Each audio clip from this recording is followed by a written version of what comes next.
Bueno amigos, la cosa se ha puesto seria. Consuelo Porras, la noche del miércoles, se dirigió a la nación guatemalteca y al mundo. Ella no va a renunciar.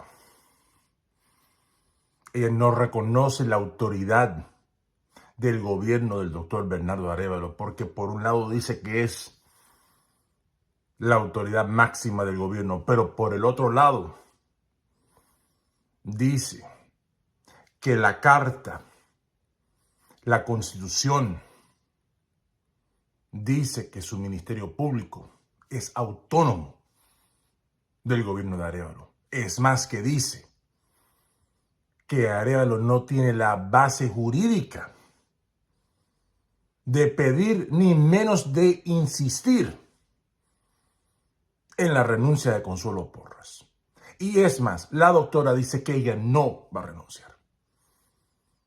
Entonces eso va directamente en contra de la posición plantada por el primer mandatario y pone en duda la reunión que él quisiera que se efectualice este lunes en Casa Presidencial.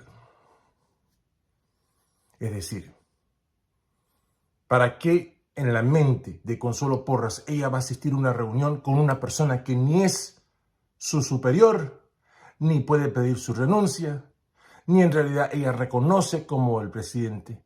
Lo dirá en palabras, pero todos sabemos que ella hizo todo lo posible para prevenir que Arévalo asumiera la presidencia. Y ahora lo tiene, pero no le hace caso. Amigos, los invito a que por favor se suscriban al canal Todo Que Veo, que marquen la campanita, que en cualquier momento durante este video, si les gusta, que le demuestren su aprobación y que por favor compartan.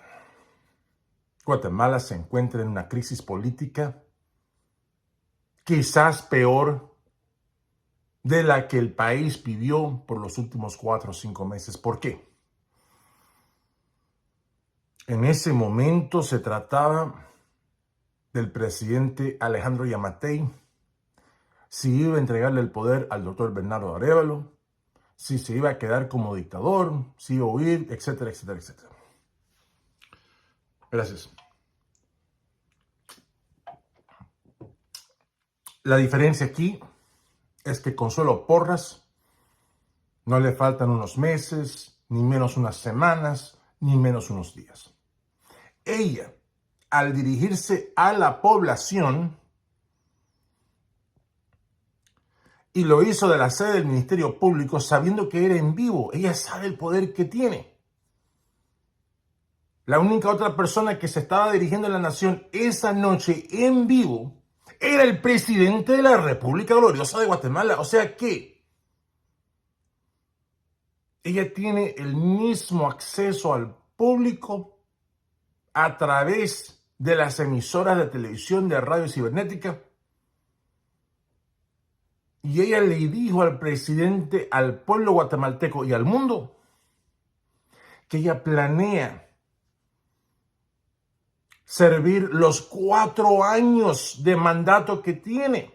Por eso digo, es rotundamente diferente a la crisis política que el país y el mundo vivieron con Alejandro Yamatei, porque Alejandro Yamatei, cada día después del 20 de agosto, le faltaba un día menos, un día menos, un día menos. Y eso es la verdad para todos, ¿cierto? Pero el fin de Yamatei como presidente tenía una fecha pronunciada que era el 14 a las 14. Sabíamos que lo peor que iba a pasar de esa pesadilla eran 3 meses, 2 meses, 1 mes, que se acercaba al 14 a las 14. Ya después de eso hubieran sido medidas drásticas, golpes de Estado, dictaduras. Pero durante el tiempo, hasta el 14 a las 14, por muy mal presidente que él haya sido, él era el presidente legítimo por la Constitución. Pero con Consuelo Porras, es verdad, tiene un mandato, ¿debería servirlo? No, porque si fuera ella únicamente una fiscal, y digo únicamente porque el ser fiscal es una gran cosa, no digo que no lo sea, pero si ella únicamente fuera una fiscal y no estuviera involucrado en toda la política Entonces yo diría, déjenla hacer su trabajo. Aunque sea odiada, aunque la gente crea que es esto, que lo otro, déjenle que haga su trabajo. Porque todo lo que ella habla, todo lo que ella hace es cuestiones jurídicas. Pero lo que pasa con Consuelo Porras es que ella es una fiscal que también tiene las manos en la política, que habla por los dos lados de la boca, y eso un fiscal no puede hacer, no debería hacer. Éticamente eso debería recibir algún tipo de condena, algún tipo de crítica, algún tipo de, no sé, de la Corte de la Constitucionalidad. Pero vemos que no pasa. Vemos que en el juicio entre, o en la pregunta legal entre la autoridad del presidente de la República y la autonomía del Ministerio Público, en este entonces la cabecilla de ese ministro, Consuelo Porras, vemos a qué lado está la Corte de la Constitucionalidad. Y no solamente eso, pero Consuelo Porras en su discurso a la nación en vivo planteó eso claramente, para que si no estuviera diciendo la verdad, que la Corte pudiera decir, no, no, no, eso no es verdad. Pero tanta es su confianza en la Corte de la Constitucionalidad que en pleno discurso se dirigió a Arévalo. Ella se dirigió al presidente de la República mientras dando una prensa de conferencia al mundo. Esta señora tiene mucha, pero mucha confianza. Y eso también la hace peligrosa porque sabe que tiene 4 años, sabe que la Constitución dice algo cierto al Ministerio Público, pero también sabe que si abusa de ese poder, Arévalo no puede hacer nada. Amigos, hasta los mismos semillistas que estén en el Congreso en este momento tienen voz, pero no tienen voto. O sea que yo ni siquiera creo que Arévalo pueda ser débil, no creo que esté abrumado, creo que simplemente no tiene poder. Es decir, él está en casa presidencial y va a reunirse con todos los homólogos, todos los presidentes, primer ministros, reyes, qué sé yo. Va a poder dar discursos, va a poder hacer las cosas, al menos por la apariencia que hacen todo presidente. La diferencia es que él no es de un partido grande, una UNE, un Vamos. Él es de un partido pequeñísimo que los partidos grandes y personas como Consuelo Porras están tratando de pisotear. Y lo están logrando. O sea, cuando el presidente Bernardo Arévalo dice, quiero que la fiscal venga a casa presidencial el lunes, o sea, hoy día es jueves, viernes, sábado, domingo, lunes, el quinto día, el lunes. Ella de repente ni siquiera se aparece, porque como le digo, ¿para qué se va a aparecer si en la mente de ella este señor no es ni su superior? Ni siquiera quizás ella lo vea como paralelo a ella. Quizás en la mente, ese discurso que yo vi, amigos, amigas, lo vi como que Consuelo Porras decía que eran iguales, pero en realidad yo creo que Consuelo Porras cree que es más poderosa que el doctor Bernardo Arévalo, y muy posiblemente lo sea. Sabemos que Consuelo Porras jugó un papel directo en influenciar a los diputados en sacar a Samuel Pérez de presidente del Congreso. Y sabemos que Arévalo lo quería. ¿Y quién ganó a eso? Samuel Pérez no fue ni presidente 48 horas. Esa fue la primera, yo diría, batalla, luego de las 14 de las 14 entre Alejandro, este ya se fue, entre el doctor Bernardo Arévalo, que es el presidente, y Consuelo Porras. Esa fue la primera batalla, yo diría, después del 14 a las 14. La primera batalla como Arévalo como presidente. Y perdónenme, pero ganó Consuelo Porras. Ganó Consuelo Porras. Y ahora quizás esta sea la segunda batalla entre el doctor Bernardo Arévalo y Consuelo Porras, ahora en frente de la Corte de la Constitucionalidad. ¿Y quién ganó? Consuelo Porras. Entonces digo yo, sí, el doctor Bernardo Arévalo cree que va a resolucionar todo con una pequeña reunión en casa presidencial este lunes próximo, y poco menos que si yo fuera el doctor Bernardo Arévalo, yo hubiera dicho, nos vamos a reunir, pero no hubiera dicho cuándo. ¿Por qué?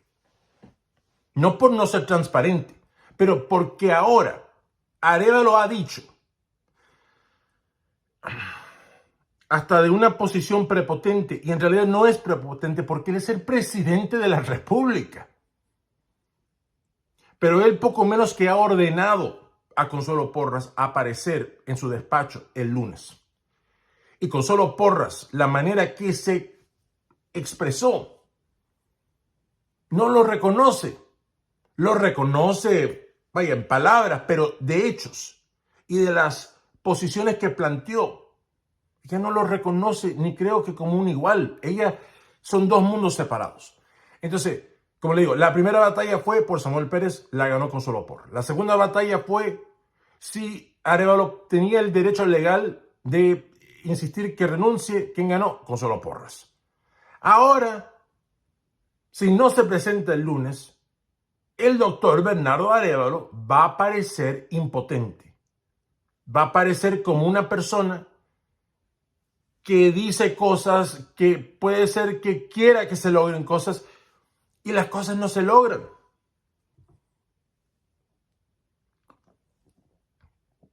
Tenemos que entender, el simplemente tener la presidencia no quiere decir nada.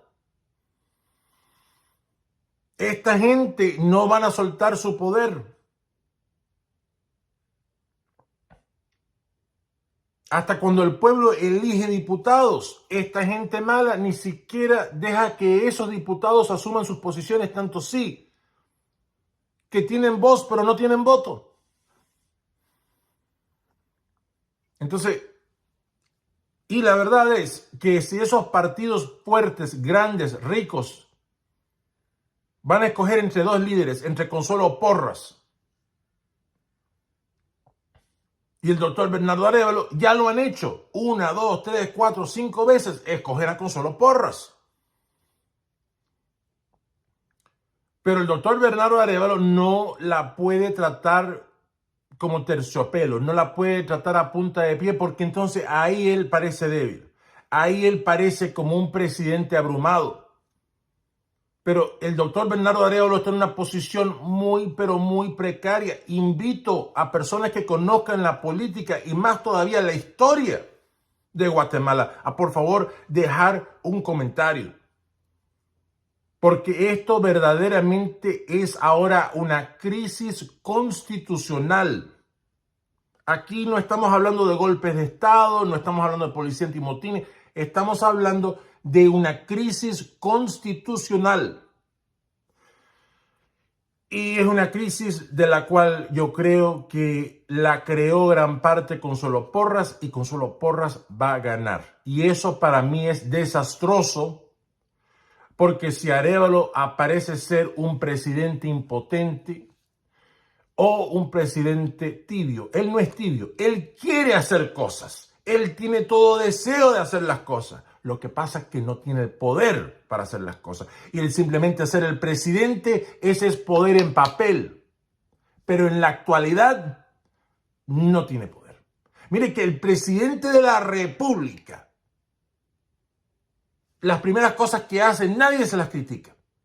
Y una de las primeras cosas que le pidió al Congreso, que le pidió al pueblo, que le pidió a la oposición, es que no trataran de sacar a Samuel Pérez de presidente, y eso fue exactamente lo que hicieron. Sufrió su primera derrota ya como presidente en menos de 2 o 3 días.